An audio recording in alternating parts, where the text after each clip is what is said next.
we appreciate you guys coming out. And thanks to the members of the media over here tonight. And we also have some elected officials. Thank you so much.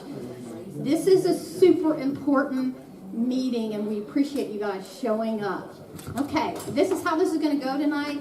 We're going to kind of like try to educate you as to why this is important and why Pulaski County should care about this. And then what we'll do, this is, by the way, these are some folks from an organization called Cumberland Clear. And they have done a tremendous amount of work and research, and we just love these ladies. And there's a gentleman, too, that's usually with us, but he had to be somewhere else tonight. The work these young ladies have put into this is amazing to try to first off, to find out the facts that we're going to give you tonight, and to try to stop this. And, you know, this is all volunteer work. Nobody's getting any money out of this. In fact, a lot of these people are putting their own time and money, lots of money into this to try to get this stopped. So, and we appreciate you guys coming. And at the end, what we'll do is anybody wants to do questions, you can step up to the mic. I'm not holding it right either. Step up to the mic and ask questions, and we'll try to answer them. Okay, so why are we here? Why are we here in Pulaski County, and why should Pulaski County care about a super landfill that's going to be built in Scott County, Tennessee? Well, we're going to tell you why. This landfill is scheduled to be one of the second largest landfill in the nation. It is going to bring in stuff from all over the United States. They have a rail spur. They're going to be bringing stuff in. In their initial proposal to TDEC, and TDEC stands for the Tennessee Department of Ecology and Environmental Conservation. Environment and Conservation. I always get their acronym wrong. Anyway, TDEC. That's the people who issue the permits for them to build this. When they submitted their proposal, they got in there what they're going to do. They made it very clear how big this is going to be, what they're going to bring in, and they're going to bring in demolition waste. Demolition waste is the worst of the worst. That's your asbestos, that's your PFAS, that's really, really, really bad stuff. Okay, so what? So it's a big giant landfill in Tennessee. Well, so what? All landfills create what's called leachate. Leachate is a byproduct. What happens in these landfills is it rains, and then the rainwater will dissolve out all the stuff that's in there, like your tires and all the crap, the building materials and stuff that they throw in landfills, right? All the trash. And all of those particles break down into this liquid. And then that's where you get your toxins, who here, does anybody not know what PFAS is? It's called forever chemicals. Okay, good. You all know. Great. Good audience here. There's PFAS in this stuff. It's loaded. Landfills are loaded with PFAS. They're called forever chemicals. To learn more about that, just Google it. You'll learn all kinds of stuff. It's highly, highly carcinogenic. Also, landfills, especially demolition waste, they're going to have asbestos in them. And asbestos doesn't break down. That's highly, everybody already knows about asbestos. That stuff's dangerous. Not to mention all the other fluorocarbons and everything that's in landfills goes into this leachate, okay? Well, where this landfill is going to be built, Bear Creek, which is a good-sized creek, runs right through this, and then into the Cumberland River and into Lake Cumberland. What happens in Bear Creek is not going to stay in Bear Creek. This will end up, these things do not break down. Please do your homework on forever chemicals. These highly carcinogenic things do not break down in nature. They just don't. It's not going to dissolve. It's going to end up in Lake Cumberland. It's going to end up in our drinking water. It's going to end up on our showers. This is really horrible. And we're talking billions and billions and billions of gallons of this stuff that's going to be created by this landfill. This is our third public forum.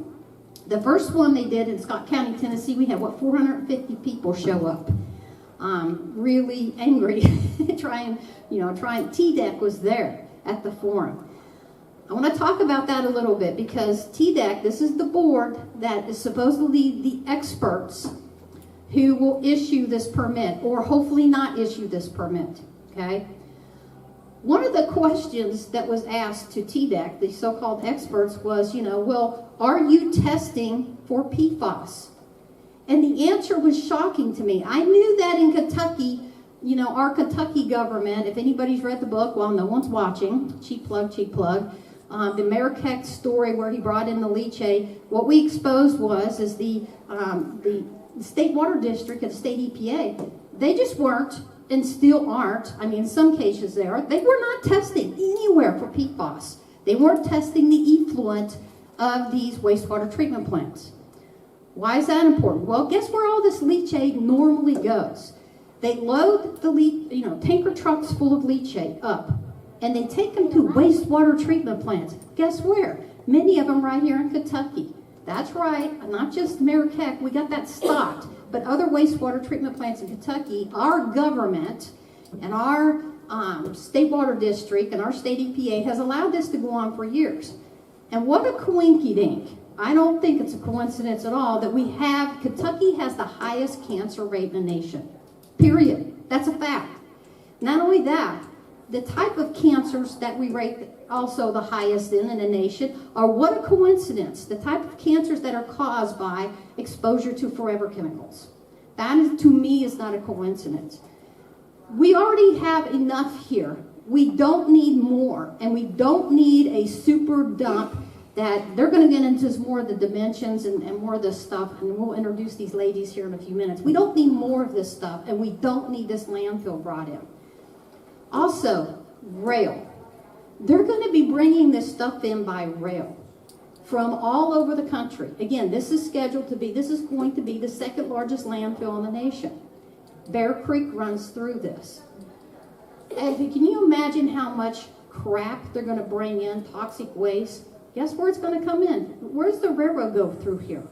Right through, right down opposite, along 27, right through McCreary County. That's where I'm from, McCreary County. But I have kids and grandkids up here. We have lakefront property up here. We care about this. I care about my grandkids. I care about my son. This is why I even got started into this in the first place, despite, people accusing me of, oh, it's an election year. This has nothing to do with elections. This has everything to do with, I don't want my son, my grandkids, or any of you or us to be poisoned. That's what I just don't want that. So that's kind of the premiere of how I got started into this and why we're here. What I'm going to do is let them introduce themselves and, tell your name, why you got started in this and what you found, and then we'll just go down through there. And again, how about a big round of applause for our Cumberland Clear ladies for coming here tonight. They're all from Scott County, Tennessee. Hi, my name is Jennifer Shockley. I was born and raised in Scott County. I have 4 children, and the reason why I got involved with all of this is because of my children. Learned probably in May, the beginning of June, that they were wanting to put this in right across the road from my children's elementary school. So that got me, upset. Like anybody, I want to protect my children. But for a living, I'm a researcher. So I immediately started digging for answers and looking at permits and looking at this, and I realized how dangerous this is actually going to be. This doesn't just affect us. We might get the immediate effects, the traffic and the smells and the air pollution, but this project is 700 acres, and it's right next to our already 800-acre landfill. So it's literally right beside of it. And the reason why it's so dangerous is because this land is littered with water. The National Park Service, they've got the Big South Fork up there, they actually issued a letter addressing this and their concerns because of, all of the water resources that they have to mitigate and destroy just to have this landfill on that spot. And, the more we looked into it, the more we realized, this is going to get into water. This is going to go somewhere, and we ended up meeting up with Darlene and some other people from McCreary County and realizing they pull their water straight from Bear Creek. They've already been dealing with issues from the current landfill, and this is going to be, literally on top of the headwaters that go into that creek. And so, we can't find anything good about this whole entire project. So we formed a nonprofit so that we could raise funds to fight this legal battle to try to get this project, removed from our county. It's a bad location. There's a good place for things, and this is not a safe place. It is not a good use of the land. It's agricultural land, and they want to, 700 acres is ridiculous. So that's why, Tell them the dimensions of this, how tall and deep it's Sure. So currently they are looking to permit just 24 of those acres, but that's how landfills are. They start with a small plot, and then they have new cells is what they call them. So their initial cell is 24 acres. And according to their paperwork, they want to put 80 million cubic yards of solid waste on that. So I did the math. If you convert that into feet, that would be over 2,000 feet. That's like 2 New York State buildings, right? Empire State. 2 times the size of the Empire State Building. Yeah, so that's a ridiculous, very dangerous amount of trash to be put on top of wetlands and creeks and streams.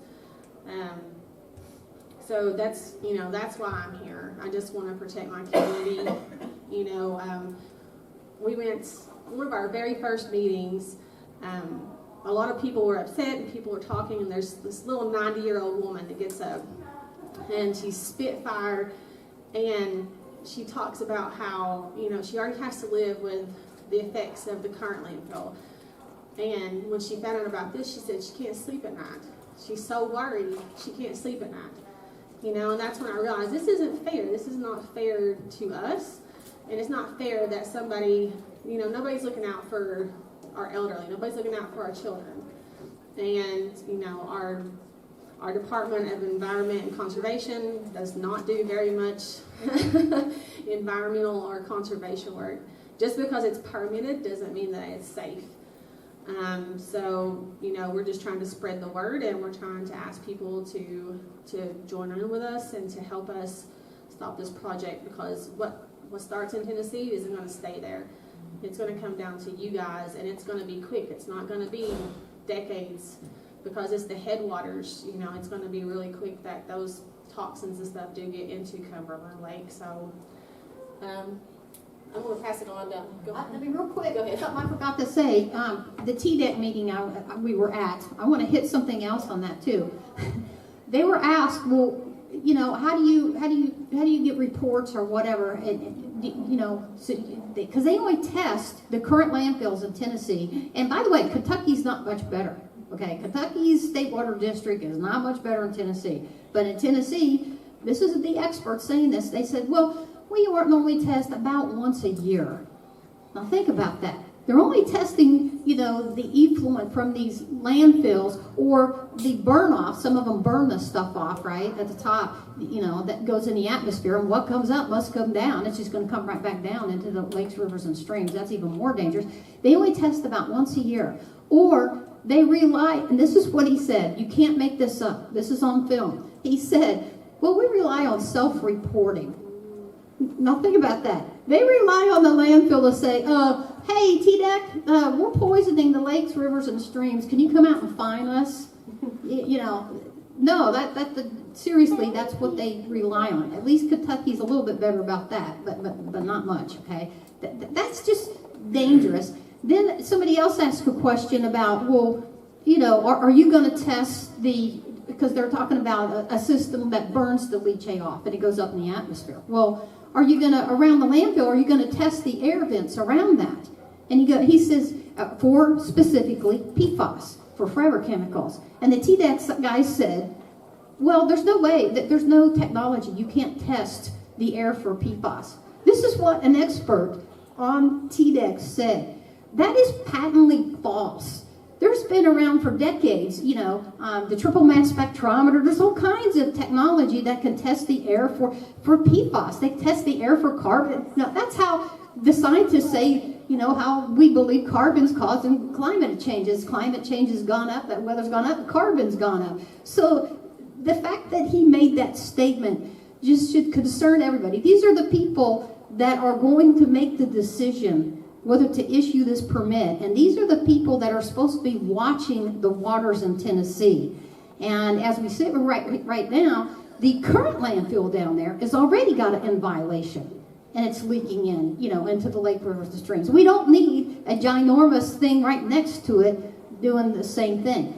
And I don't mean to beat up on Tennessee, because I'm telling you, I've done my homework. If you read the book, Kentucky's not much better. So I just wanted to add that in there because I forgot. Okay, go ahead. Yeah. My name is Kathy Obrushansky, and I was actually born in Oneida, Tennessee, raised in Georgia, and then moved to Europe to teach English. And I met my husband in Hungary and brought him back here. And he loves Tennessee as much as I do. He loves the Big South Fork and all the fishing and hunting opportunities. And we just happened, and I'll let Michelle kind of tell how we just happened to find out about it. And literally, I feel like God's hand was in this, because I would just wake up in the middle of the night with an idea of what to research. And things just kept falling into my lap of this document, that document.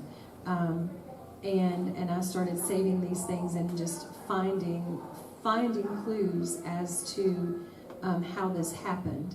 And just to kind of give you a bit of research, we've all heard of, follow the money. If you want to know why something is happening, follow the money. That is certainly the case here. So as they mentioned, Scott County already has a landfill. It's called Volunteer. It is 800 acres. Over the past 25 years, they have filled with garbage 26 acres. Okay? Now, there's some more acreage that's needed for roads and different things like that. But again, over the past 25 years, they've filled 26 acres. Roughly an acre a year, right? They own 800 acres. They don't have train garbage. And they don't have train garbage coming in. But, so they have 774 acres left, minus what they're going to use for roads and things like that. And they filled an acre a year. So if I subtract a few hundred acres, that leaves, again, this is not technical. This is just, I'm a school teacher. I teach French in high school, by the way. Hundreds of years, literally hundreds of years, maybe 600 years left with Volunteer. Why in the world would someone consider starting a new landfill directly adjacent? Money. We all know that answer, right? So this landfill was originally given a permit back in 2010, and it was given that permit illegally. Here's how. For it to get permitted, it has to have the local, which is our county, solid waste board's approval. It never got that approval. What TDEC accepted instead of, or in place of that approval, is a letter from John Beatty, our county attorney, who is still our county attorney, that states and says, well, I don't see that this is really, it doesn't seem to be incongruent, but he says, now this letter should not be construed, should not be seen as approval from any other entity. So he goes out of his way to say that his letter is not the approval from the Scott County Solid Waste Board. So his letter in and of itself is not illegal. He was very clever and covered himself. But when TDEC accepted that letter in place of Scott County Solid Waste Board approval, that was illegal. Open and shut case. No question. On top of it, Tennessee has what's called the Jackson Law, and that allows county commissions to basically say, no thank you, we don't want a landfill here. And as long as it's not some kind of personal vendetta against someone or something like that, then it doesn't even go forward to TDEC. It stops right there. Scott County was told, and that's a long story, but they were told that their Jackson law had expired.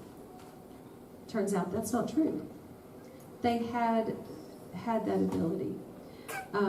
So in both of these instances, it was issued illegally. So we have Cumberland Clear, we've hired a lawyer, we have an excellent case as far as the law goes to stop this landfill. But we all know how things work. If it all went according to the law, this would be a happy world. Unfortunately, it's again about money. It's again about politics. It's again about someone, putting some money in somebody's pocket and all of that in Nashville and such. So we have to put pressure on the Tennessee General Assembly, because guess what they have coming down the pipeline? What they want to do is to do away with the Jackson law across the state so that county commissions have no say.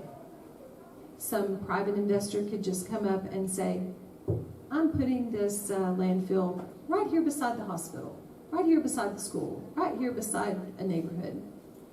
And then there would be no recourse. They couldn't say anything about it. So that's another thing that we're fighting, because we may win a battle and things are looking good. We're hopeful today. But we may lose the war if Tennessee General Assembly does away with the Jackson law completely. What we have to do now is fight it on the side of our legislatures. And how Kentucky can help is that now this is not just a Tennessee problem. This is a problem that's going across state lines. So it's now a federal issue. So Kentucky needs to scream loudly and clearly that this is something going across state lines. We can't, because again, this is your water. It's going, and I want to just reiterate what they're doing. You've got a stream. First of all, they've got a pond. This is spring-fed pond. Okay? Their plan is to try to plug up that spring. Well, we know how that works. It's going to go here. It's going to go there, right? You can't just simply put a plug on it. And then they're going to create French drains to try to divert it. Then they're going to put a tarp, literally a tarp, on top of the French drains, and then start dumping the trash on top of that tarp. If it sounds rinky-dink, it is. It's literally that bad. So tarps fail eventually. We all know that. So even if they do the perfect job, which there is no perfect job, even if when they're hauling the trash and dumping the trash on top of that tarp, they don't accidentally scratch it and break it at all when they're moving things, which we all know is going to happen eventually, right? It is going to get in the water eventually, if not initially. And then that is it is McCreary's water, it is the Cumberland. And think about what that's going to do to our region with our economics. Are people going to want to have a houseboat on a toxic lake? No, right? Are people going to want to come here in the summer? Are people going to be renting out those Airbnbs? No. Are people going to want to buy land for the great prices that they're buying it now? No. You already see that happening in Scott County near the landfill. So people are selling their houses for pennies to try to get out of there. So it is a devastation. It is something that we've seen through the decades, that they just figure that we're all poor hillbillies and we're not smart enough to to figure it out or to fight back. And so we need to show them that they're wrong. But there is, as far as legally, we have a great case. We've hired a great lawyer. She has beat landfills before. She's wonderful. And she is fighting very hard for us. And so this is a long game. And we need your help in paying for the lawyer. Because that's kind of the enemy's plan, right? They're like, well, we'll just wait them out. We'll just leave them dry. And they'll eventually run out of funds, and they can't fight us anymore. I'll pass it on to Michelle and let her start telling how she found out.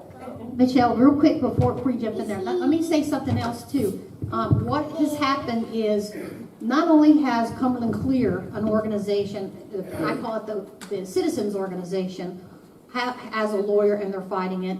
Also, what is amazing that's happened, and what we need you guys to really push your county judge executive and your physical court up here to do, is to join the government coalition. Every single municipality in Scott County and McCreary County physical court, all of them have joined forces, put up money, and hired their own expert lawyer to fight this as well. And that's kind of the government coalition. And they have meetings once a month. They're fighting this. They're getting research.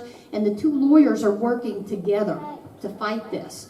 And what we're hoping is that your elected officials up here in Pulaski County, they need to get involved in this. I have reached out to your current physical court and to Marshall Todd several times, and it has gotten back to me that Marshall Todd has made this statement, well, I'm not going to get involved with anything with that activist woman, meaning me. And my response to that is, okay, activist, you're right, I'm acting. My real question is, Mr. Marshall Todd, why aren't you? He stood quiet during the whole Mayor Keck thing when Mayor Keck brought in well over 60 million gallons of toxic leachate, ran it through the effective wastewater treatment plant right in the lake, eventually in the Lake Cumberland, before we got stopped. Where was he during that? And now he's sitting quiet about this, and yes, he does know about it.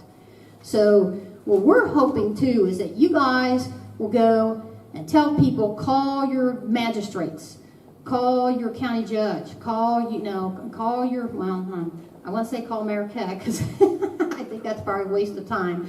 But yeah, but really put pressure on your elected officials up here. What are you doing about this to protect us from this? Why aren't you jumping in with all the other cities, the city of Landfill, city of Oneida, city of Huntsville, McCreary County, the Scott County government? All these have joined forces and are putting together a fight. So you guys really, I'm hoping that you guys will put pressure on your elected officials up here. What are you doing to protect Pulaski County? So, okay, go ahead. I'm sorry about that.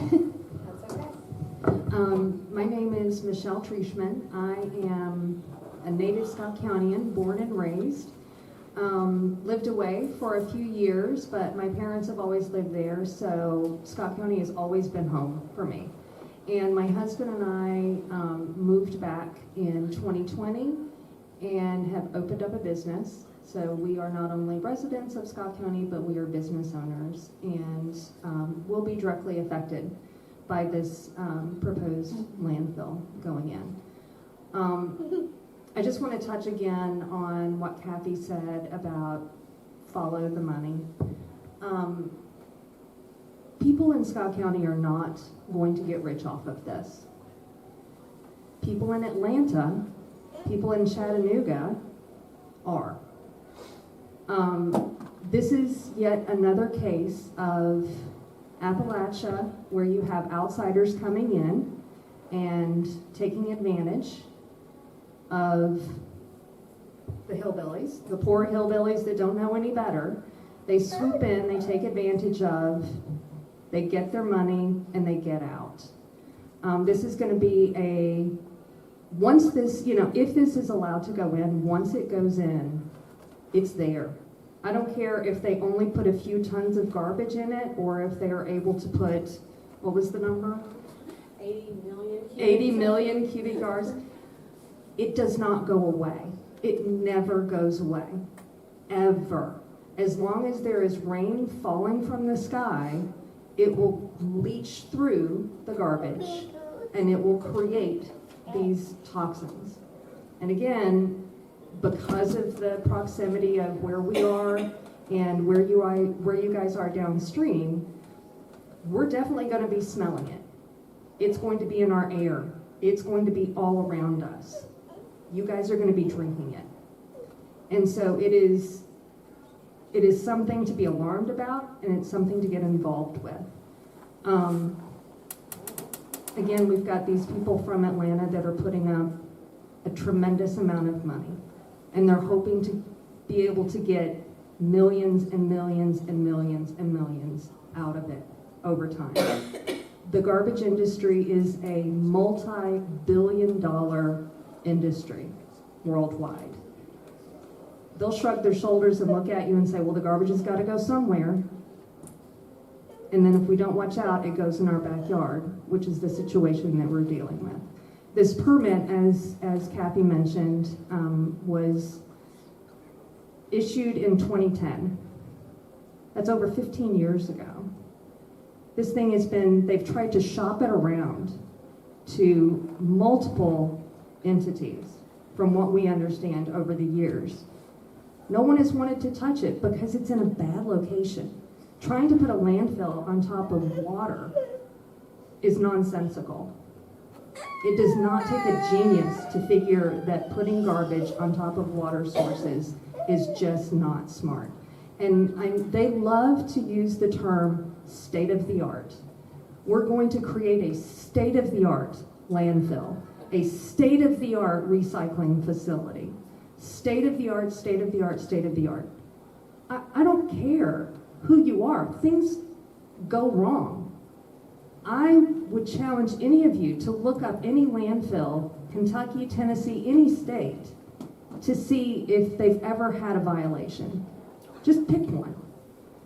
It's very common, if you start doing a little bit of digging, that they have issues with their liners. Something leaks, something gets broken, something gets, leached into the water sources, something gets leached into the air, and they're backpedaling trying to fix it. Once it's out, it's out. And as Darlene mentioned, testing is not great. Testing is definitely not state of the art. And not being done. I mean, they're not testing at all. In Tennessee, they are not. Let me repeat that. Let me interrupt it. No. TDEC said it themselves. No, we don't test for PFAS, and we're not going to. By the way, the state of Kentucky said that for years too. And when we got statewide news on them and everything, now they're just starting to test for PFAS. Just starting to in some locations. And not great. Go ahead. Well, and TDEC at this meeting, when they stated directly that they do not test for this, when asked why, well, it's not mandated. The state does not mandate that we have to test for this. So the name Tennessee Department of Environment and Conservation makes it sound kind of warm and fuzzy, like, oh, you're taking care of us. You're all about the environment. You're all about conservation. Doesn't always work out like that. I just want to thank all of you for being here and for trying to get a little bit more informed. I know this is not in your backyard, and so it might be a little bit harder to get passionate about it, but it eventually flows north. It comes to you guys. Definitely McCreary County, and it's going to work its way up to Pulaski County. If anything, we would encourage you to do more research. We've got a ton of stuff on cumberlandclear.org on our website. We just encourage you to go there, start digging, start educating yourself. Again, I challenge you, look at other landfills, see what common violations they have. They talk about, this is I believe it's class 1 landfill, and they say, oh, it's just household garbage. Well, I know some things that have gone in my household garbage, and I probably wouldn't want to admit that out loud, but, and it's not just household garbage. volunteer landfill, the one that we currently have, is also a Class 1 landfill. When they ask when they have these permits, they also often apply for special waste. That's when Darlene talks about demolition waste. They get industrial waste with sexy names like sludge, that get brought in. Coal ash. Coal ash, all kinds of stuff that you can get little riders that go onto your permit. And a lot of those the public doesn't even have to be informed of any of this. It's up to all of us to go digging for this stuff. And TDEC will tell you, it's all right there, but they don't inform you. When our current landfill has violations of leachate leaks and things that are going on, it's incumbent upon us to go and do the digging constantly on the website to see what the violations are. The city's not notified, the county's not notified. Yeah, and if it wasn't for Jennifer finding out about this, we didn't even know that the current landfill had a violation. They didn't notify the government of McCreary County, and our drinking water's right downstream from this, and Right. yours, by the way, too. Right, so it's one of those things that they just, the initial permit, and again, it's 23 point something acres. We usually we just round it up to 24, it's almost 24 acres, is the initial permit. The subsequent expansions that would be sought likely would not have to be publicly vetted. We may or may not ever know about it unless we specifically go onto the website and search for it. Special waste permits that are added on to this, we're just taking household garbage. All of that kind of happens behind the scenes. Again, it's there if you're digging for it, but you have to dig for it. They definitely don't come and announce it and put notices in your newspapers or announce it on the radio and let you know that an industry near you is now dumping their waste materials into your landfill. But it's a slippery slope. They start with 24 acres, and before you know it, when you have 800 or 700 available to you, do you think they're just going to start, feeding the birds on that? No. All of it is fair game. And then when you add a rail transfer station onto it, all bets are off. Think about the trains coming in with garbage on them. How fast do you think those things can get unloaded? How many of those cars do you think will just sit? And that's if nothing goes wrong. I think just a few days ago, wasn't it in Kentucky that there was a derailment? So what happens with, all of these random things, again, we talk special waste, if something like that goes off the rails? Yeah, and some of those were tanker cars, and I have a good authority that 2 of those tanker cars that the derailment were full of leachate. Think about that. Yeah, it's not great. And Kentucky, weather-wise, is very similar to Tennessee. In our area, we all know how much it rains. You know how much it rains here. Think of the springtime. There is so much rain. And I think, how many other places could you cite a landfill that does not receive so much rain, that is not situated right next to a school, that is not situated next to a residential neighborhood where you've got homes, children, elderly? It's bad business. It is bad business. It's dirty business. It just doesn't need to be there. There is absolutely no reason for it whatsoever. Anyway, thank you again for being here. I want to add a couple of things. About a month ago, several of us, we traveled to Nashville. We went to the Capitol, and there was a task force on solid waste. And we got up and we spoke before that task force. And one of the things I talked about was what she brought up is when TDEC at the public forum in Scott County, when 450 people showed up, they made this statement. Somebody asked, well, why aren't you testing for PFAS? Well, we don't have a law telling us to do that.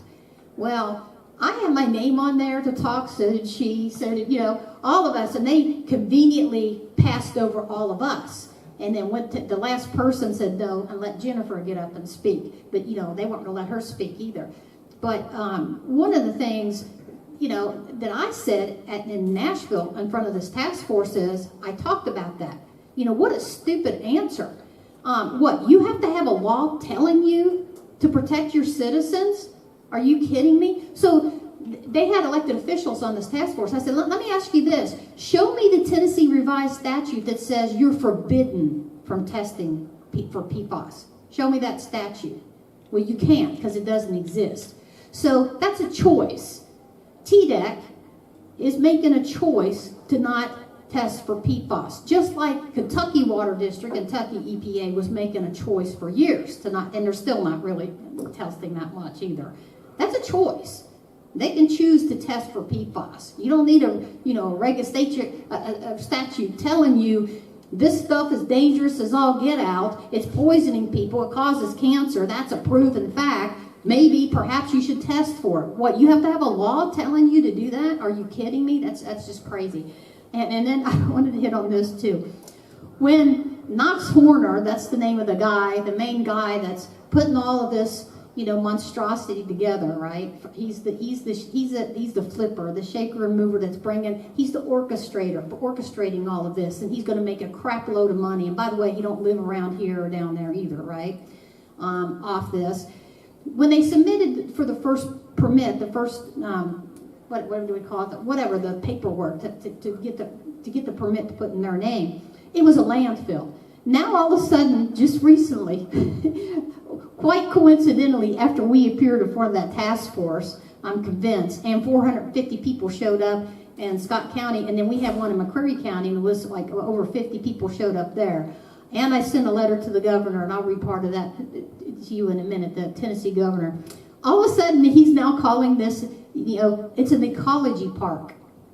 No, you can't make this up. Knox Horner is everywhere. He's in the papers and everything, getting interviews. Oh, it's going to be a great ecology park. Well, there's an old saying.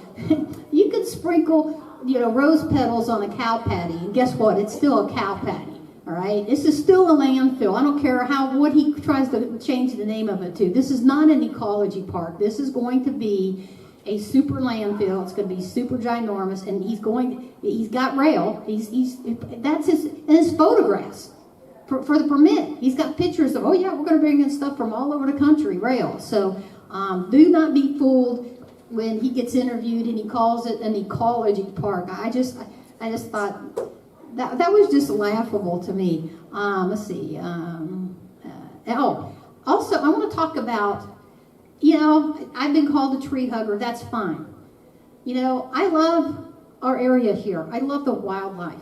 Behind my house, I have a whole, a whole park basically behind my house. And, I have elk and wolves. I have everything back there, And I live down by Cumberland Falls State Park. And, I care about the wildlife here too. The Big South Fork is literally right next to where this landfill is going to be. All the waterways, the water that's going to run through this landfill is going to run right through the Big South Fork. Folks, we have elk, we have, wolves, we have bear. If you care about our bears, I love our bears. I love our black bears. I love our fish. If you give a crap about, wildlife at all. And by the way, Somerset, that's a lot of your tourism. Okay? Why do you think people go to Gatlinburg? They don't go to Gatlinburg to see a tortoise. They go to Gatlinburg because they want to see a bear. I remember when I was little, oh man, that's why I wanted to go to Gatlinburg. That was a big deal. Little kid, you get to see a bear. That's why they come here too. That's why they come to McCreary County. That's why they come to Pulaski County. You get on the boat, you get to see a bear on the lake. Oh my God. That's just amazing to get to see that. Not only that, we have protected and endangered species in this lake and in our creeks. We have the, I got a total brain fart. There's a bunch of them. I can't remember all of them. I should have written them down. The what? Yeah, the salamander, and then there's the black-sided dace, And there's the Sturgis, the Lake Sturgis. Here they're introducing the Lake Sturgis back in the lake and talking about, hey, they're finally just coming back. What? Let's go poison them now with the landfill. I mean, how stupid is that? So I just, to be, not only for my kids, my grandkids, and, and all of you all, this is also about our beauty around here. This is about our lake. I mean, this landfill comes in here and poisons this lake. Get ready to start drinking cancer. Also, we did some research, my husband and I. PFAS, forever chemicals. This stuff doesn't just, even if you put a water filter on your drinking water, which are expensive, then it doesn't matter. This stuff seeps through the skin. Like I said, please you don't know me, don't take my word for it. Do your own homework on forever chemicals, what this stuff does. Do you know the average cost for your basic household, or like a 2 or 3 bedroom house, to have a real, one that works, filtration system for your home, to do your showers and everything, is like $10,000. So, not to mention your property values are going to plummet if this happens. If they get in here and they poison this lake and they poison our water system, I mean, it's just, everything that, you guys work hard. You work hard for them. You work hard to have that, that lake here and tourism. We don't need outsiders, like she said, outsiders come in here and they just, we're stupid and, we're just going to sneak it in because that's what they try to do. And I got to say, if it wasn't for Jennifer, she's the one that found out about this first and then called our head of our water district. And, and I just been in this fight up here with Mayor Keck, which was, that was a bucket load of fun for me, don't you know? I mean, being called a liar and everything else. So he comes to me and says, I need you to get into another fight. And I'm like, oh my God, you got to be kidding me. But then when I talked to Jennifer and I heard about this, I'm like, and I told my husband goes, sick 'em, you got to jump in on this. So my poor husband, who I've drugged through all this crap with me, and he's our county attorney, by the way, and he's also, these people, all of these coalitions, the government coalitions, they have put in a tremendous amount of time, effort, and money of their own to fight this. And for the attorneys, just the research, showing up at all these meetings. We just had one last night, another meeting. Showing up to all these meetings. These people care. They're not getting paid extra for this. And they're in the fight because they believe that this is in the history of bad ideas, perhaps this isn't the worst, but it's right up there, one of the worst ideas ever. To put a ginormous landfill right next to the big, a federal park, a school, and over top of all kinds of waterways that are going to enter into Lake Cumberland. I mean, that's just crazy. So, go ahead. I just wanted to piggyback on something that you were talking about, the bears and the elk. I don't know how many hunters that we have in here, how many anglers we have in here. If you don't hunt or fish, chances are you know someone who is an avid hunter or an avid fisher person. And especially when you're out hunting deer, you're not just killing it and walking away from it. You're killing it, you're dressing it, you're butchering it, and you're eating it. Do you know what little streamlets that these deer are drinking from? Think about all of the stuff that they're ingesting, and then you're eating that meat. You're eating the fish. I mean, it goes beyond just turning on your kitchen faucet and putting the glass under there, to fill it up and to drink it. It's everything around us. It's just soaking this stuff up. So, as the economy is kind of, food prices. I don't know when the last time you went to the grocery store was, but every single time it's more and more shocking. It's encouraging people to start growing more of their own food, hunting, bagging their own meat, and doing things, like that to kind of go back to basics, right? But what are we doing? We're poisoning what our animals are drinking. We're poisoning the food source around them. Think about even growing a garden. especially for those of us that are in the north part of Scott County. The idea of growing a garden, then having stuff, you know, in the air, and then it rains down. Where do you think the stuff that's in the air is going to go? It's going to go right into the food. So there's so many ways that this is bad. So many ways. I have a question. I came in late. I'm new here. Yeah, well, we can do that now. We can open up the questions, but we're going to ask you to step up to that microphone right there, right here, so everybody can hear your question, because this is being filmed. This is going to be put on Truth or Politics and Cumberland. Our website is going to be put on CumberlandClear.org's website, and we hope all of you guys will share it tomorrow. It's going to be. I'm hoping it is. I'm hoping I'm operating that camera correctly and haven't screwed it up, and it's going to be posted tomorrow. Go ahead.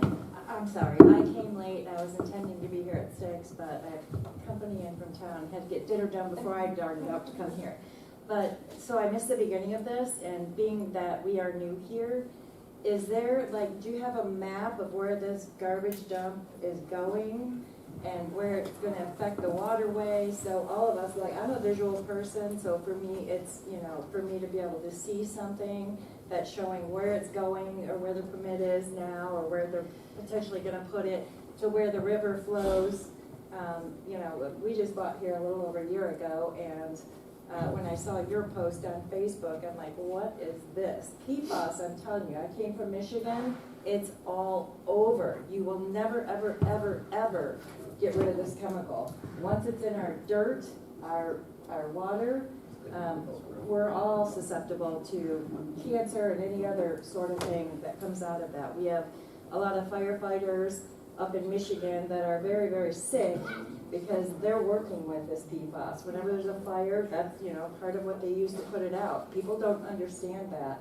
And when I saw your post on Facebook, I'm like, what the heck? You know, I mean, I thought we moved to a wonderful Somerset, and you know, to come to find this out with the water potentially being affected if this goes through, it's catastrophic for anybody who owns property and lives here, including the wildlife here.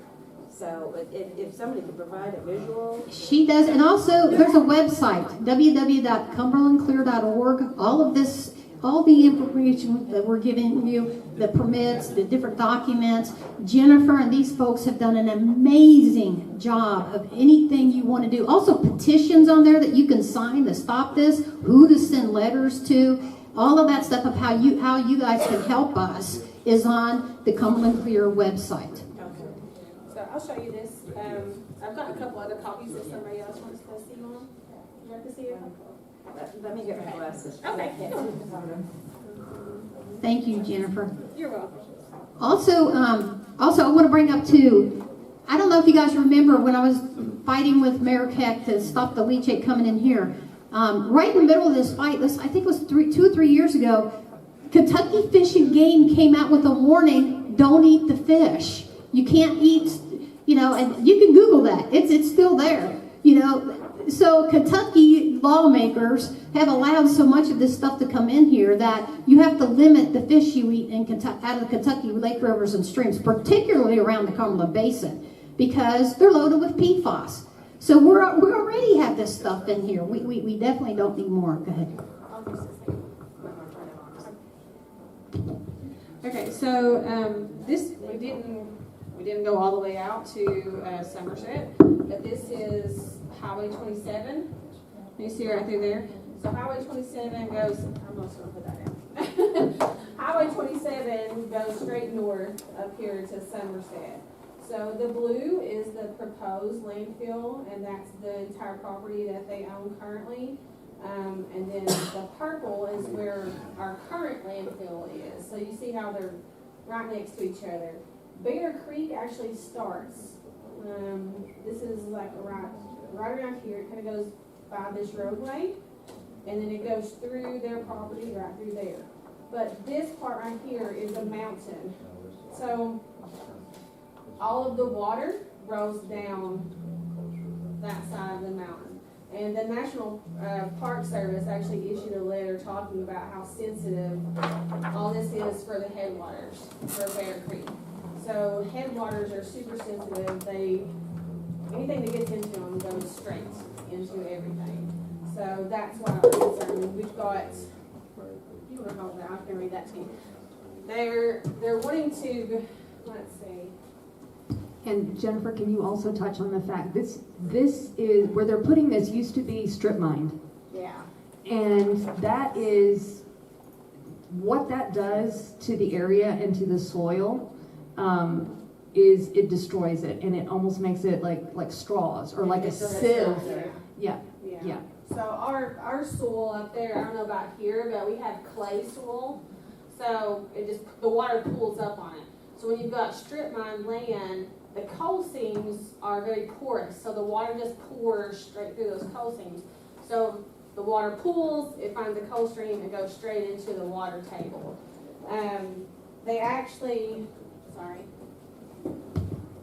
So in their permit, they want to completely destroy 0.83 acres of wetlands, fill a 0.18 acre pond, which is spring fed, and destroy 1,573 linear feet of streams.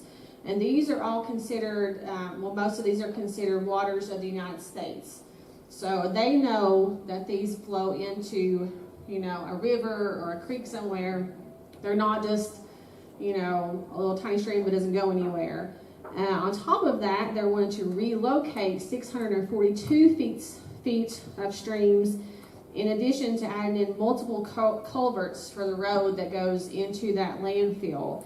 So obviously that's a lot of water. According to permitting and things like that, it's considered a major degradation of the ecosystem. And the National Park Service, in their letter, they recognize the impacts to the water quality and to the watershed feeding to the Big South Fork. And they also talked about how it would affect recreation and tourism economy throughout the entire region, and that includes you guys. Who said the last part The National Park Service. So The they Big South issued Fork, the Big Yeah. South Fork Park Service. Yeah, so they issued a letter last month. That's on our website, I think. Yeah, it's on our website if you want to read that for yourself and see what they said. So it's not just us saying, "Oh, please," they've got a lot of science and they know these waters and they do a lot of testing, and so they're concerned and we're concerned. And there's been a change in the waters. And Jennifer, please correct me or amend this in whatever way is correct. But I do believe that there has been a significant change in the water profile on this piece of property within those 23 point whatever acres since the original permit was issued in 2010.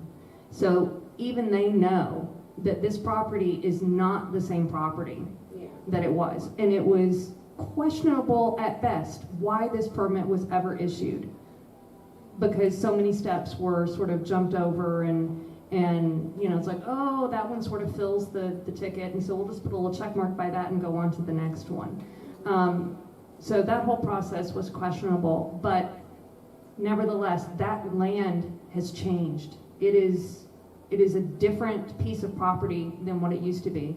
And even TDEC recognizes that. They have said as such that it is not a good place to put a landfill. They have said that. Not a good place. Yet, this permit is allowed to continue to exist, and they keep trying and trying and trying and trying to recertify and to get the water, it's called an ARAP. I always forget what that stands for. Aquatic remediation. Resources. Yeah, aquatic resources alteration permit. Yeah. Yes. So in order to do this, because it involves water, they have to seek this additional certification. They all recognize that this is a huge hoop that they're going to have to jump through. But they keep doing it. They keep pushing ahead because, again, they've got the money that's behind them out of state. They don't care what happens to us. all they're looking for is garbage to come in, be processed, and they're looking for that payout at the end. But yeah, again, it was 15 years ago. A lot can change in 15 years. So what we're just trying to say is no. Has our state representatives been informed as to what's going on and what's their perspective? Senator Yeager has, oh, yours, no, in Tennessee, so Senator Yeager has come out in favor of Cumberland Clear and against the landfill. Kiesling has remained silent, even though he was our local state rep, even though we have, asked him indirectly. So that's kind of our next steps, is directly and loudly asking what their plans are, what are their views. We've had several of us have written Marsha Blackburn, who's going to be running for governor. Right. And her response initially was, that is a state issue, period. Like, she was not interested. And so one of our people wrote back and said, well, actually, this is not just a Tennessee issue. This is going across state lines. So it is a federal issue. There's no response. So we are still waiting. So it's got to be pushed from a political standpoint, and with elections coming, it's a good thing, and to really let them know. Have you checked campaign contributions, how they've gotten their money? Yes. So, and I have been told that Marsha Blackburn has received money from some of the waste management people. I cannot say how much, and if I were betting, I would say that waste management contributes to all of them. Well, they certainly have enough, but I don't know. The fact that they accepted it means they're going to head that route, but you can, am I right? You can find exactly how. I know in Kentucky you can, and for federal you can. And I want to further real quick answer her question about Kentucky. I notified Ken Upchurch, who just blew me off, and finally we were at, I think I was in front of, I forget which public forum, and I basically, somebody asked me about Ken Upchurch, which is he was part of Pulaski County, McCreary County state rep, right? And I called him useless, because in my opinion that's what he was. He was useless with the leachate coming in 60 million gallons plus here, and he was useless with this. And then right after I called him useless and called him out on it, he retired. So, he's still in place, but he's retiring. He announced his retirement. I know the governor here in Kentucky knows about this stuff, and he's doing nothing about it. And the governor of Kentucky has accepted crap loads of money from the waste industry. And you can't say, oh, she just politics. I'm pretty liberal. And he's a Democrat governor, so so this ain't about that. Also, now that you mentioned that, here I'm not going to read this whole thing. On November 19th, 2025, so well over almost 2 months ago, right? I sent a letter to the governor of Tennessee, and it's 3 pages, and it goes into all the reasons why this is a bad idea. And I'm just going to read you the end of the letter and what I did today. And it's hopefully you guys will go on my Facebook page and start circulating this. And so this is the end of the letter. It says, I'm guessing, and this is Governor Bill Lee, the current governor of Tennessee, who has other political aspirations, so I'm told. I'm guessing and hoping that your legacy as governor means a great deal to you. Thus far, you have remained silent on this very important issue. Your silence speaks volumes as to your commitment to protect the citizens who have elected you. I am heavily suggesting that you declare your stand regarding this landfill very soon, or I and the concerned citizens will reasonably assume that you are in favor of this enormous, dangerous landfill. If you do nothing, and this landfill is approved, I plan to organize a citizens movement and petition to name this monstrosity after you, thereby securing your legacy as the governor who allowed the second largest dump in the United States to be built in Tennessee. I sincerely pray that the Bill Lee Memorial Super Dump does not come to fruition. I pray that you do act by stopping this dangerous super dump and become a hero of the people. Your legacy can be the governor who saved the citizens, wildlife, and environment from a great disaster. And then some wonderful person, you can see it in color, it looks a lot better. I made me up a sign, and it looks, they're all sticking together. Where's the color one? Oh, you know what? I don't have the color one. Okay, but in color, this looks really ominous. It looks like, something from, and I sent this to him in color. So he has this, and he's not responded. So today, I took the color version of the sign, and you can go on my webpage, and I'm hoping everybody will share it. It says, Governor Bill Lee Memorial Dump, Town Landfill, established 2025, and it's a fake sign, but I will use my own money if I have to. I'm going to put up billboards with this sign if this goes through. So I'm hoping that this might pressure him with a phone call, because most of these people on TDEC, just like the Kentucky Division of Water, most of the people the governor appoints them. It's the good old boy thing. Okay, same thing in Tennessee. TDEC is very much like the Kentucky Division of Water, okay? With a phone call, that governor could pick up the phone and call DDEC and say, no, we are not doing this, okay? Because those people served at the pleasure of the governor, just like in Kentucky. The Kentucky Division of Water, the Kentucky EPA, those people on those boards, they serve at the pleasure of this governor. And you see what's happened. Don't eat the fish. Really, not good. So we don't need this also. So please go to my website or my Facebook page, Truth or Politics, and share this. If we can make this go viral, I'm hoping this will pressure him. So I just want to say that. Anybody? Go ahead. So we have reached out. We are working on politicians in Tennessee. We obviously can't vote in Kentucky. It takes Kentuckians to lobby their elected officials. So we would hope if you go to cumberlandclear.org, alongside the Tennessee officials that need to be contacted, there's also a list of Kentucky officials. And we would encourage you to reach out to them, write letters, write emails, call, ask them if they are aware of this. And if so, what their plan is, what are they going to do about it? I think the more that the alarm is sounded, that this is not just a Tennessee problem, this is not just a Scott County problem, that this crosses that line and it goes north. At some point, we're just hoping that somebody listens and takes that into account.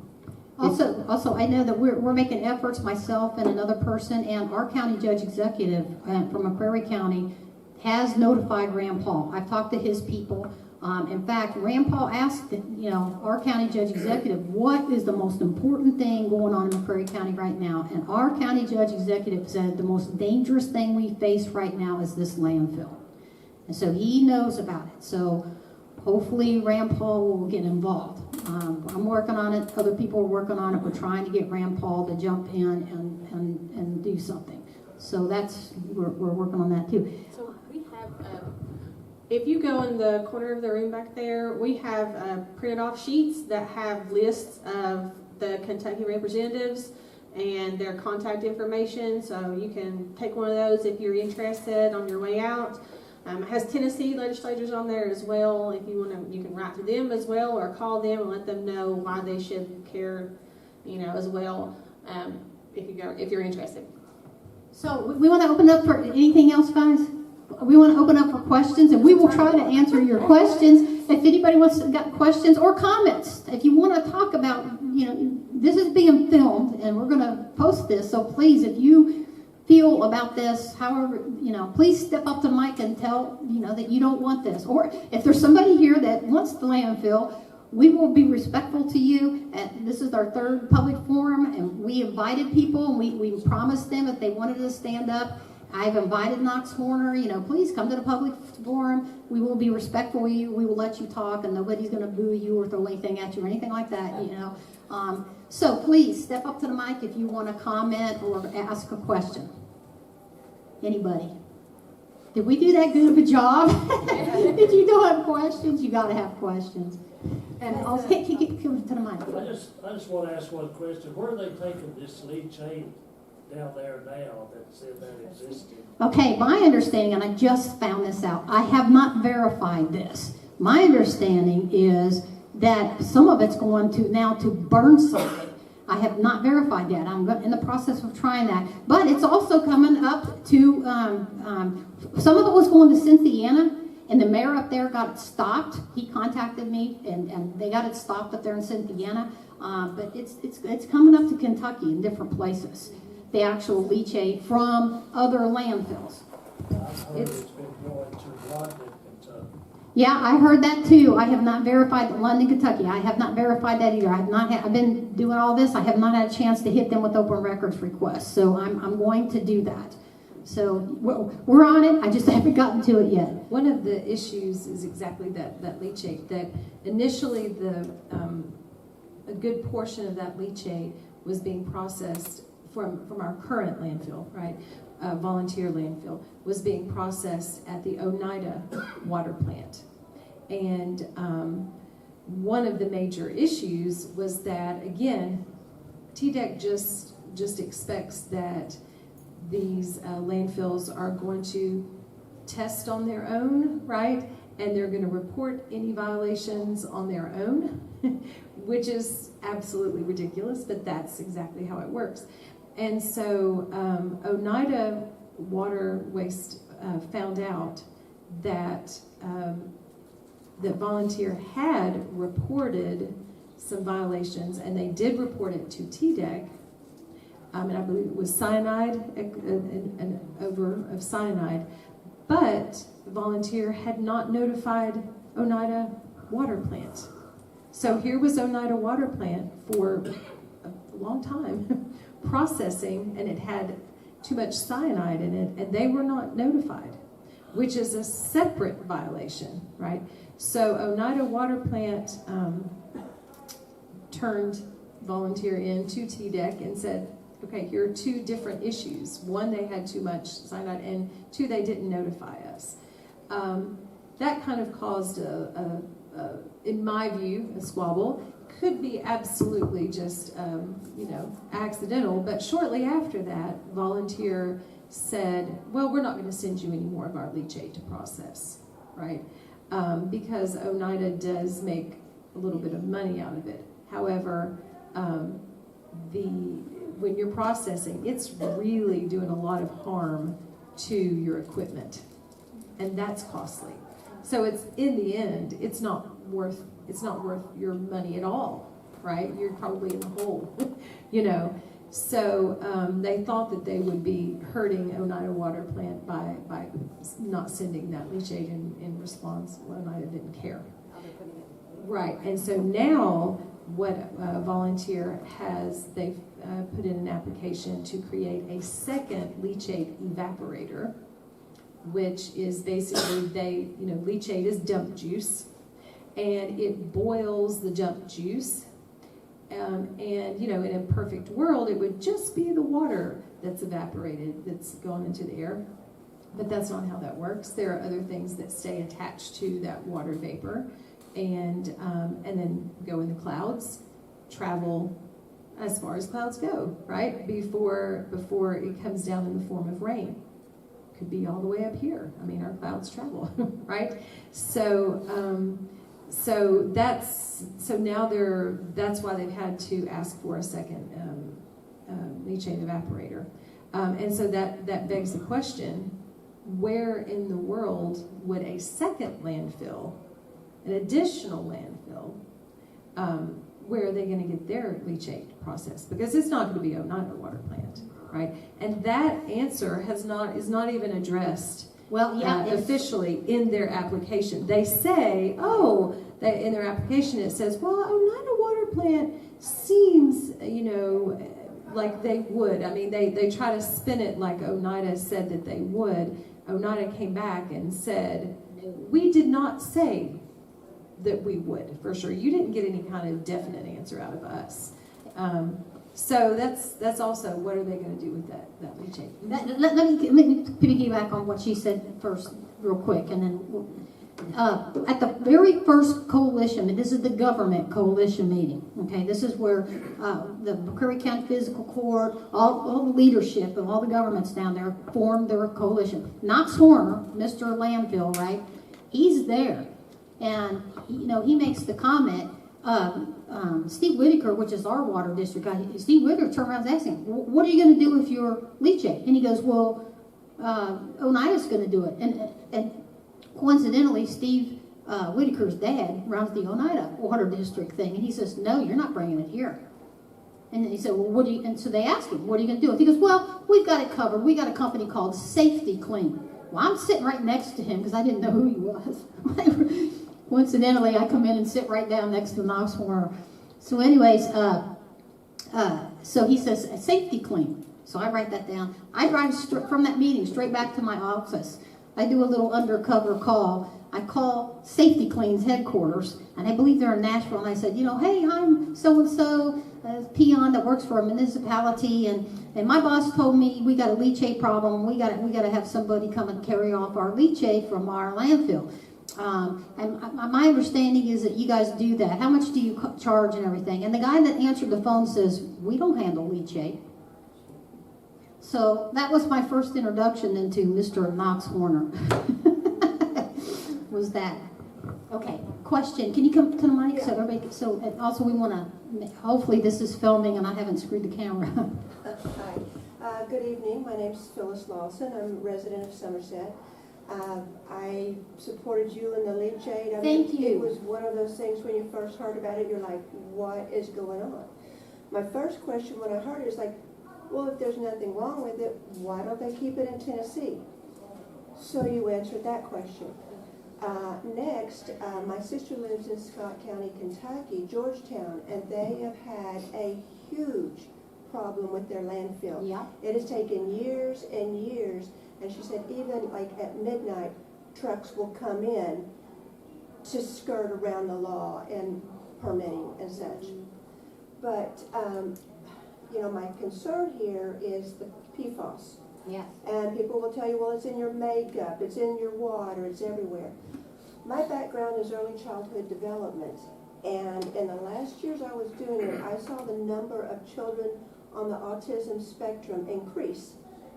And when we started doing the landfill and the PFAS, I started reading more about it. There is research showing that PFAS is part of the reason for autism. Now, if I grew up in a time my mom canned the food. There were certain creeks you could drink out of, and it was fine. But then as I grew, then of course you could microwave the plastic, water in plastic, and what I found is it resides in your eggs. And not only my children, but my grandchildren. So if I have a lot of PFAS in my body, that's going to affect my child and my grandchild. Right. So it's not just us we're talking about. So I want to be one of the first to give you money to We'll give it to them. keep doing what you're doing. Thank you so much. Thank you. We appreciate it. Anybody else? Please, if you've got questions, you don't have to step up to the mic. Just holler from as long as we can hear. Questions, comments. Darlene, I just want to add something. And Darlene, one more thing. Yeah. The gentleman, at the time we were working against, when I ran for city council this next time in Jess, I said, hey, you're going to support me this time. And he looked at me, he said, no, you cost me $200 million. Yeah, that's the trucking company. Calling. Oh, he hates my guts because that trucking company, that's how much but believe me, he blames me for that. So, and guess what? I have not verified this, absolutely, but it's my understanding that old Knox Horner has been in touch with the Weddles up here in Watco. And so guess where, if they're involved, and I have not verified this yet, this is Rumorville, okay? But you can bet they got to hire trucking companies to haul this leachate. So if we get this stopped, I'm sure there's a lot of trucking companies that are going to hate me Yeah, even and worse. You all, when it starts running, I mean, it's just truck after truck after truck. And they were even running on Saturdays and Sundays when we were pushing to get it shut down. I mean, just. I was constant. I went out and filmed. Remember, he came up to and he was trying to intimidate me because I couldn't get him to come to an interview. But he was going to try to intimidate me. Well, I just turned it in and I started firing questions. And then he realized, I'm on camera here, and he left. Go ahead. Has the DNR or EPA been involved? This is actually crossing multiple state lines, I guess it was at this point. No, what they did, you would think. Is the water going like through a federally protected watershed, waterway? Well, this is what we were waiting. We kept hoping that the Big South Fork would step in, the federal park, and they did. They wrote, that letter was really, it was, and you can see the letter at Cumberland Clear's website. It was detailed. So, yeah, to that aspect, they have stepped in.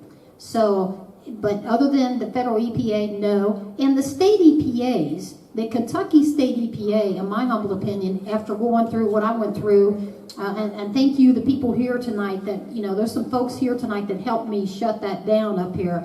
Thank you so much for that. You're heroes, Mr. John Ricky Mitten and Jim Mitchell, and these and her. You guys are heroes. You are. That took a lot of guts. I just want to say this. That took a lot of guts for these city council members to stand up, to fight publicly in a meeting like that, like they did, and for the people. And you two, you guys are heroes, in my opinion. And I appreciate you very much. And Mr. Neil Shoemaker, too. I got to say, when he stood up at that one meeting and talked and had me in tears and everybody, you're a hero too, my friend. You are. I'm telling you, this man right here, you did so much. When you told your story, it was heart-wrenching, and it was true. And I think that turned a dime on it, too. During one leachate meeting, Mayor Keck actually said, there's already PFAS in the water. Yeah. There's already PFAS in the environment. If the city can make a little money, what's wrong with putting a little bit more? Yeah, that was his argument. That was one of the arguments. And now, when you talk politics, now one of the candidates for mayor says he wants to do the same thing that Keck did. He Yeah. wants to follow Keck's success. And that's one of the candidates that's running for mayor right now. His last name's Hunt. He's a former police chief, and I am absolutely throwing him under the bus. You don't see him here tonight, do you? Okay. He's Mayor Keck 2.0, and I'm real comfortable saying that. So go ahead. We do have the other one here, though. We do. Gardner. Yeah. Oh, Mr. Gurgler. I think he's okay. Mr. Gurgler. Hopefully he's not going to do this. I'm sure he's not. Because before Keck was in, he was our mayor, and he told Weddle, no way will I have that put in this. That's right. That's right. Thank you for refreshing my mind. That's right. Mr. Gurgler. So he's a hero himself. Mr. Gurgler. Thank you. Come up here. That's right. I forgot about that. There's been so much happen, and I'm involved in so much. Mr. Gurgler did. They tried to run it through when you were here, and you stopped it. Thank you. So, and you're running for mayor. Thank you. That leachate cost me the last election because of the money involved. But I wanted to say that we are in the city of Somerset. Our water system serves a little over 100,000 people. I want to make sure this is on camera. Hold on. Sorry. This is important. Sorry, bear with me. Okay, step up to the mic a little. Do you want to make sure the film's running, that you did it? It is. It is. This is not about politics, it's just about the facts. the city of Somerset, and through the city council and the leaders we've had in years past, developed a huge system from Lincoln County, Russell County, Pulaski County. We have 100,000 people connected to our water system through water districts, water associations, the Science Seal, U-Bank goes into what, 2 or 3 counties. We have 100,000 people, and what you all have done is opened up my eyes that our responsibility, if we have a water plant, which draws out of Lake Cumberland, of course, which is the Corps of Engineers, they don't care anymore. I mean, unfortunately, times have passed. It's up to the city council and the city to protect those 100,000 people. And what we're going to do in 2027, we're going to double the amount of testing for all the products. We don't care what the state does. They need to help us. If they're not going to, we're going to test it. We're going to protect those 100,000 people because it's our responsibility and we're providing a service. So in a sense, we have that moral obligation and a financial obligation to tell the state of Tennessee, and we'll make them accountable.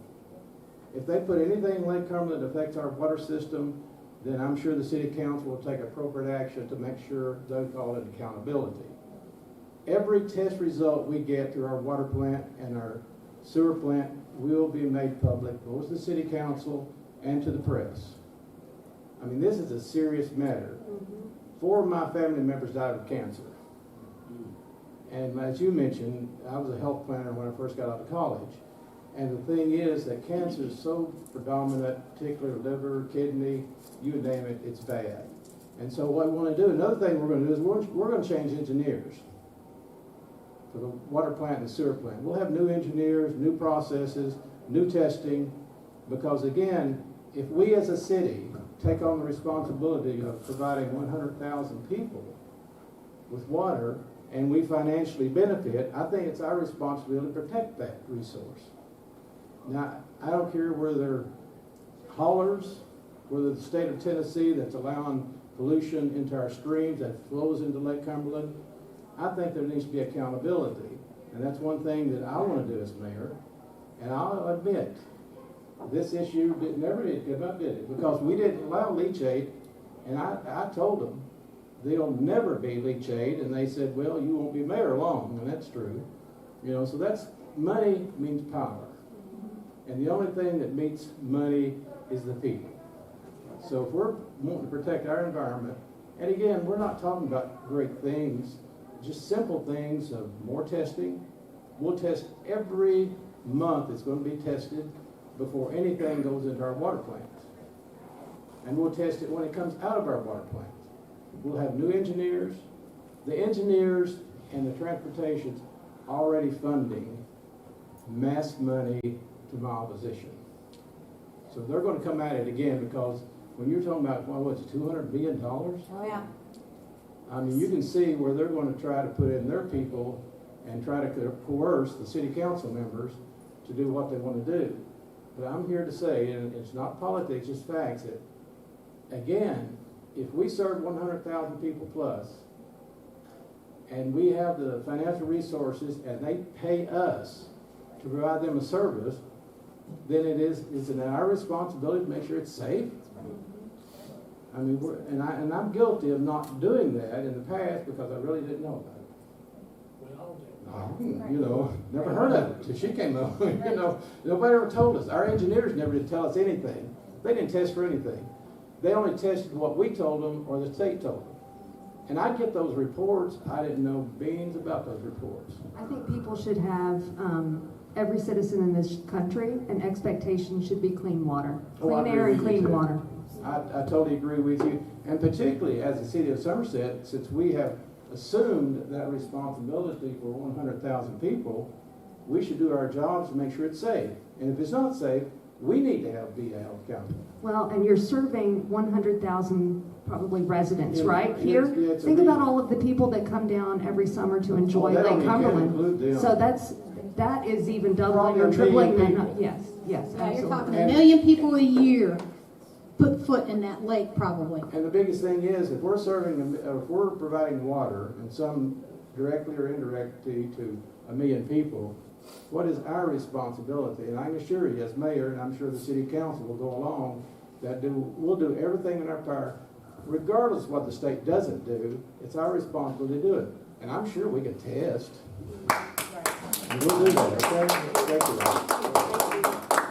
Also, no, but real quick, back when we were fighting this, I don't know if you guys remember this or not, the city attorney, I brought up the fact that the contract, the actual contract to bring in these millions and millions of gallons of toxic leachate in, the contract for that, nobody signed it. Mayor Keck didn't sign it. They had a city employee basically sign that contract. And then when I was questioning the city attorney about that, John Adams, he said, well, I didn't read the contract. You know, and if you read my book while no one's watching, that story's in there. I'm calling BS on that. My BS meter was going like this when he was saying that. Here's why. The first time I ever met John Adams, myself and Dan Gibson, we went up to a meeting because he was not going to turn over the documents without a meeting, which you're not required to have a meeting. But the government's public officials are required to turn over public records, okay? But I thought, okay, let's go. So we educated him. This was like 2 years before this is when I first got started in this, back in 2018, right? 2018, 2019. And I sat right across from him, and I kept saying the word leachate. And he said, well, I'll have to look into that.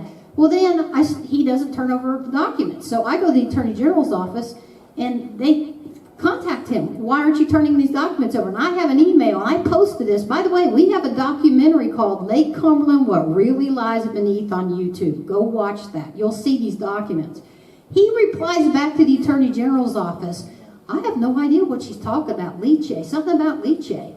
And I'm like, oh my God, you got to be kidding me. We sat across the whole open records request, say right in it. We want to know how much leachate you're bringing in. So I just thought that was, I don't know. That was just bad. Go ahead. You know, the sad part is, the person that signed that, the city council did not know one thing about it. No. We passed a budget there for a couple of years, and all it was, this work come up, leachate.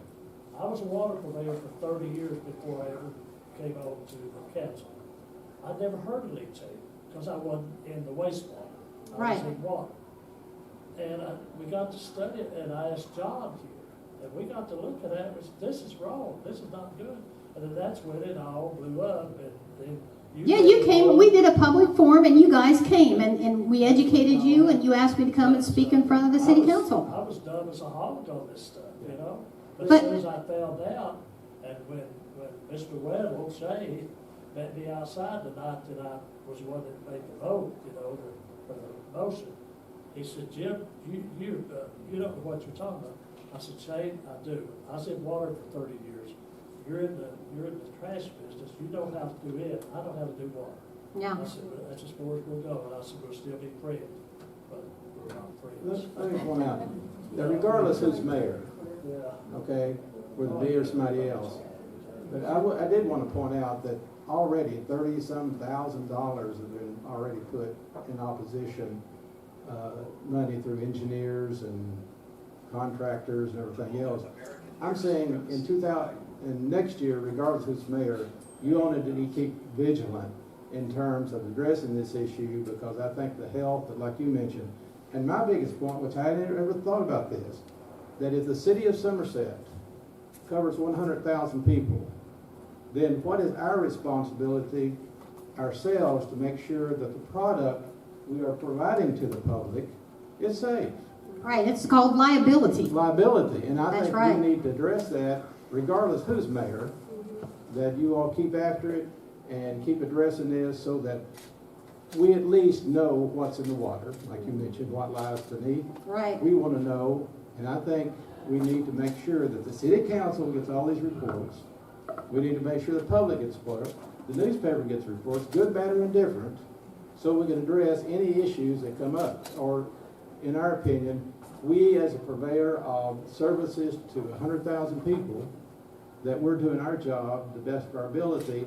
And I'll admit, until this came up, I had no idea what this all about.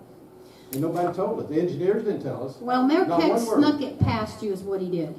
Pardon? That's what, Mayor Keck snuck it past you all. You guys didn't get to vote on it. You know, that wasn't a And coincidence. see, our engineers never did mention anything about this, or even test it, or even address this. They're, again, become down to the money issue. They wanted the money, but what services do they deliver for that? So, See, the again, problem regardless is- of politics. The problem is, the burden always ends up on the taxpayers. Right. Because now Somebody pays. you've got to increase testing, you've got to check out your raw water quality, you know, there's all these things, because the last thing you want is for the public to lose confidence in their water department. They could, You don't want the public to go to McDonald's and fill up their cup and go, maybe I shouldn't drink that, No, you know? And so, it does come back, but it comes Yeah. back to with a tremendous water plant, with a distribution system of like Eubank, Saint Seal, Eubank goes in 2 or 3 other counties. They're also depending upon that we are providing a quality product at a reasonable price that the public can afford. yeah. Now, I agree. But for testing, come on, there's not going to be much money involved in testing, Mhm. I think.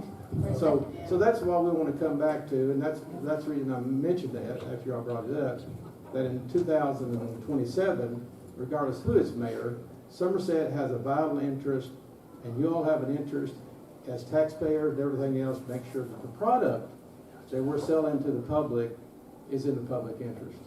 And I think what Jennifer's, just to kind of restate it, is maybe that these waste management companies promise, oh, you're going to be making so much money, right? And oh, this is an economic boon to your community. But just like Jennifer's saying, at the end of the day, right, we're out a lot more money, because now we're having to, for our health, I mean, how much do we spend on doctor bills? How much do we spend on Cancer treatments. lost income? So, you know, when you're talking about you've lost 4 members to cancer. My mom had liver cancer, still has liver cancer, but praise God, it's a lot better right now. Good friend just got diagnosed with liver cancer. So when you're talking about lost incomes, you're talking about families when one person is going through cancer treatments. How does that affect children in the household? They certainly don't do as well in school because they're worried. They don't have a person. I'm a teacher. They don't have that extra person there to be the parent that they were before, because that parent just simply cannot, even though they're still alive. They're just barely hanging on. Those are the economic burdens that are unseen and are often not really accounted for. But it's certainly there. In Scott County, Knox Horner had the audacity to say, well, Scott County is getting 85 cents per ton. And Oneida is getting 85 cents per ton. And he said that so proudly. And everyone laughed. 85 cents per ton.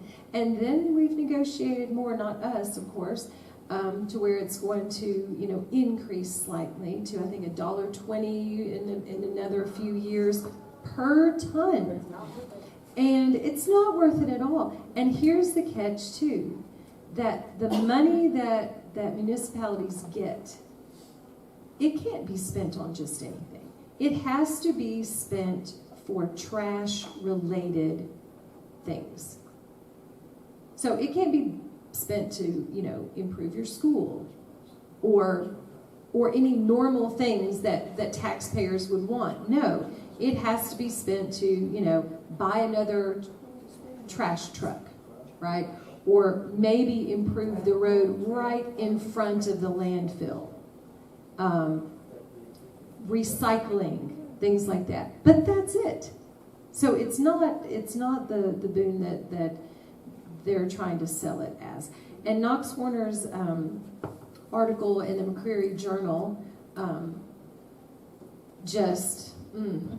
It was just ridiculous. Yeah, It was okay, ridiculous. BS meter. I mean, Right, it was just right. words. I mean, all of a Yeah. sudden it's an ecology park. I mean, it's just crazy. Right. One of the things that we're going to plan on doing too, we haven't come up with it for sure yet, because I know it got back to me that Marshall Todd is not interested at all in protecting the citizens of Pulaski County. But I think we're going to do it anyway. We were going to appear in front of the physical court, and because they have, and start firing questions at them, just like I did when I started appearing in front of the city council, and just have Cumberland people. We're going to go to the physical court and say, why aren't you in on this?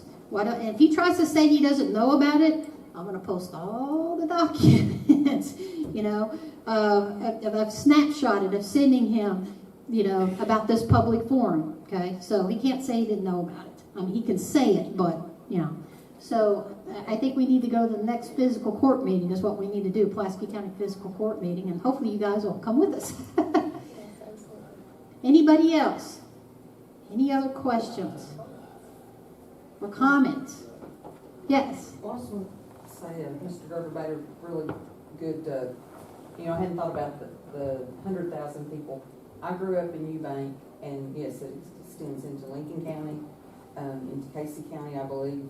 And where my brain is going listening to all this is, how do we get those people?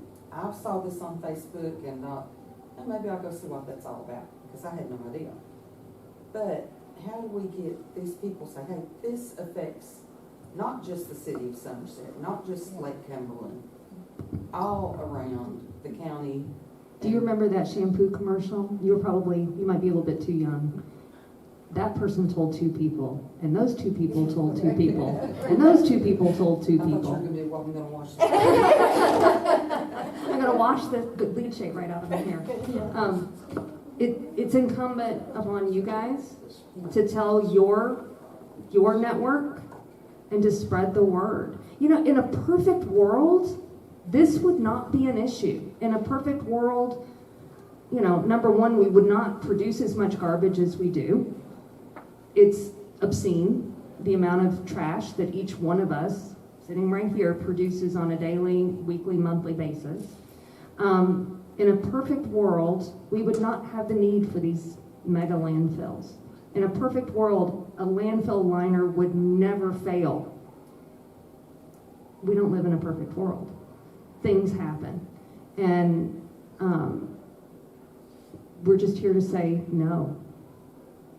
But it's up to all of us to stand in that gap. And standing up against power and up against money is never easy.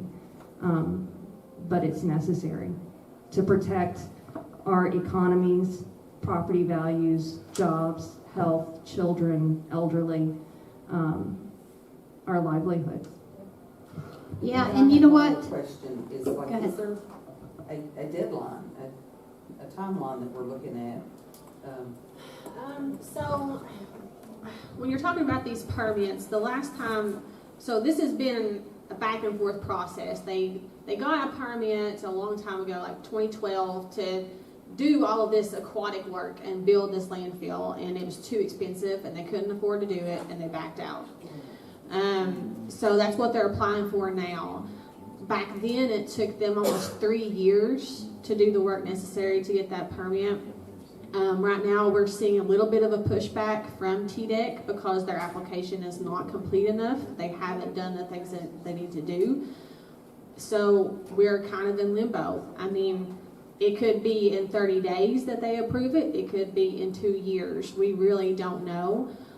So that's part of what we're doing is we're raising funds for our legal fund so that if this permit does get approved, we will challenge it in the court system to try to get it eliminated. And,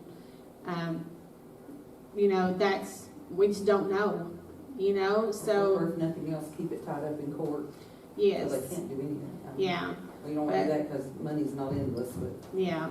And I think it's important to note the difference that our lawyers have, the government coalition lawyer and also Cumberland Clear's lawyer, they have already filed legal letters, official letters with TDEC.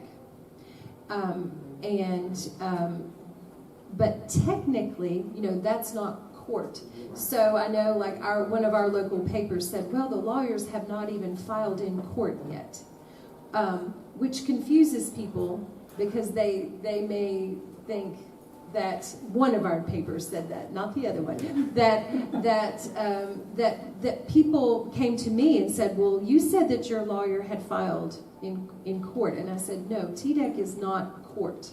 So we're hoping that that this will be settled out of court. We're hoping that TDEC will see that, no, this should not go through, and that they will say no, and they will just reject it outright. So that's the hope. But yes, the lawyers have filed legal letters to TDEC, but that's not court. And we're hoping it won't ever go to court. So I just want to point that difference out, because that was something that confuses people. So it could take, but TDEC, no, they don't have a timeline. Yeah, we all have timelines. They don't. So we don't know how long this could take. They could come, back later and say, nope, done, or it could be years, but we have to be ready. On the other hand, the longer TDEC kind of drags this out, that's generally good for us, right? So but the short answer is TDEC doesn't have a timeline, no. But we don't get a heads up. No, we don't get a heads up either. No. Right. Yeah, we just have to keep checking, and then we have to be ready legally. We have to have our lawyers ready to file in court should that be necessary. Thank you all for your vigilance. Also, if the city council perhaps could send a letter or contact the coalition, the government coalition, and maybe the city council, if you guys could join the coalition. And we would love for the physical court up here to join, the county to join the coalition. That's what really needs to happen. The city of Somerset needs to join this coalition, and also the county government needs to join this coalition, because there's strength and safety in numbers. That's it. And they can write letters. And once TDEC sees, wait a minute, we got all these people in Kentucky, we're going to be facing a lawsuit, not just from Tennessee, but from Kentucky too. And developers too. Right. So, did you have any more questions? No. Okay. Anybody else? Folks, thank you so much. How about a round of applause for these wonderful people from Cumberland Clear? Please take a sign or something, some of the stuff back there. And then, did you want to say anything else? Free signs up here. Yes, signs. Free signs up here, please. And please tell your elected officials to have us come to the physical court and talk, which we're coming anyway. So warn them, we're coming. Thank you.